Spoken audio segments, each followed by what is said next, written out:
जिंदाबाद जिंदाबाद भाई भाई भाई। साथियों, ईपीएस 95 मिनिमम पेंशन बढ़ोतरी के एक और वीडियो में आप सभी का स्वागत है।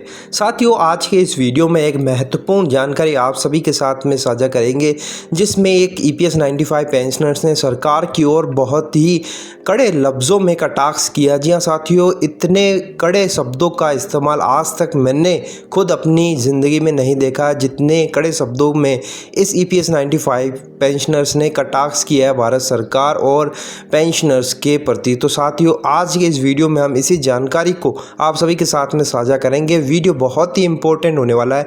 अगर आप एक ईपीएस 95 पेंशनर हैं और इस तरह के कटाक्ष आप अगर देखते हैं तो आपको भी मालूम पड़ेगा कि एक ईपीएस 95 पेंशनर के मन में कितना दर्द भरा हुआ है। तो चलिए बिना देरी किए इस वीडियो को हम शुरू करते हैं। तो यहाँ पर आप देख सकते हैं, यहाँ लिखा है कि बहुत सुंदर विचार है आपका प्रधानमंत्री जी, आपकी कोई गलती नहीं। आपकी पार्टी बीजेपी या कहे एनडीए ने गलती करना सीखा ही नहीं। संगठित या असंगठित क्षेत्रों के सेवानिवृत्त औद्योगिक कामगारों की न्यूनतम पेंशन की मांग को आपने बहुत सोच समझकर खारिज कर दिया है।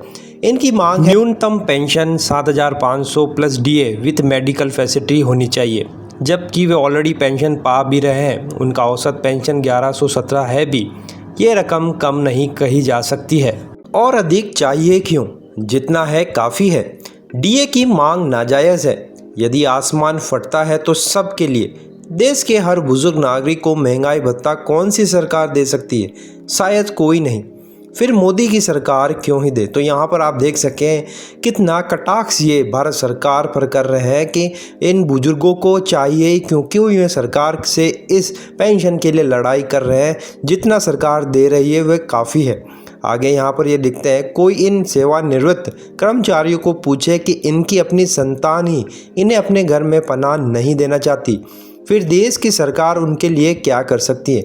तो यहाँ पर ये कह रहे हैं कि जब उनकी संतान ही उन्हें पनाह नहीं दे रही है तो वे सरकार से क्यों आग्रह कर रही है? जब कमा कर घर में कुछ न कुछ लाते थे तो उनका दायित्व था, अब दायित्व भी तो नहीं है। यानी कि अब बुजुर्गों का कोई जिम्मेदारी नहीं है तो उन्हें क्यों पैसा चाहिए? बूढ़ों को चीन की सरकार जीने नहीं देती। भारत भी चीन की राह से आगे बढ़ना चाहता है। इसमें गलती ही क्या है? मेडिकल सुविधा देकर इन अन्न उत्पादक बूढ़ों को और अधिक दिनों तक झेलने से उन्हें वीर गति को प्राप्त करने दे। विचार बेजाय नहीं है। तो यहाँ पर ये कटाक्ष कर रहे हैं भारत सरकार की ओर के जो बूढ़े हो चुके हैं उनको ज़्यादा जीने से क्या फ़ायदा? देश को अगर वह बुजुर्ग गुजर जाते हैं तो देश से इसे फ़ायदा ही होने वाला है, क्योंकि युवा शक्ति देश की बढ़ेगी तो देश की उत्पादकता बढ़ेगी। आगे ये लिखते हैं कि अगली बार अगर ये सरकार देश में वापसी कर पाई तो कुछ और वृद्धा आश्रमों की व्यवस्था करने पर विचार ज़रूर करेगी। इसके लिए जन समर्थन चाहिए। सरकार जनता में जागरूकता पैदा करना चाहती है। लोकतंत्र में सांसद और विधायक बहुत महत्वपूर्ण होते हैं। उनकी सेवा भले 5 वर्षों की होती है, उन्हें प्रत्येक टर्म की सेवा के लिए अलग अलग पेंशन देना ज़रूरी है। वह भी जीवन पर्यंत पेंशन और सुविधा प्रदान करना कृतज्ञ राष्ट्र का पुनीत कर्तव्य होता है। उनके पेंशन के लिए अंशदान की खोज सिर्फ मूर्ख ही कर सकते हैं। तो यहाँ पर फिर से ये पेंशनर्स कटाक्ष कर रहे हैं भारतीय लोकतंत्र पर, जहाँ पर सांसद और विधायकों को जो पेंशन मिलती है वो बहुत ज़्यादा होती है और उनके मात्र 5 साल के टर्म पर ही उनको आजीवन पेंशन मिलती है, जो सांसद और विधायक की दोनों के लिए अलग अलग होती है। इसके अलावा उन्हें अनेक सुविधाएं भी दी जाती है जिनके लिए कोई उन्होंने अंशदान नहीं किया होता है। आगे ये लिखते हैं कि ईपीएस 95 के पेंशनर्स पेंशन के लिए अपने अंशदान की चर्चा किया करते हैं। उस धन को किसी ने गबन नहीं किया है।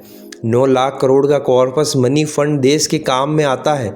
क्या ये पेंशनर्स बूढ़े लोग देश के रोड, रेल, बिजली, ब्रिज, पानी का उपयोग नहीं करते हैं तो क्यों वे पेंशन की मांग करें? तो यहाँ पर देख सकते हैं वापस ये कटाक्ष कर रहे हैं कि आपने अंशदान किया तो क्या हुआ?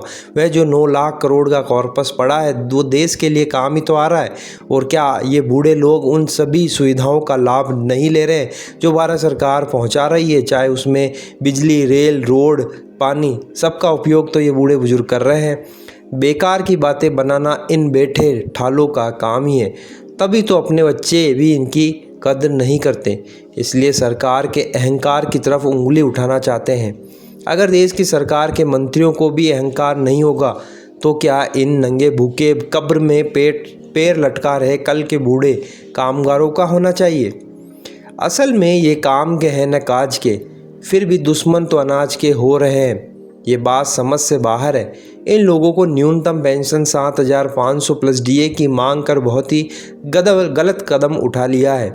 ये मूर्ख लोग विरोधियों की फौज में शामिल होकर क्यों कट मरना चाहते हैं, ये समझ से परे है।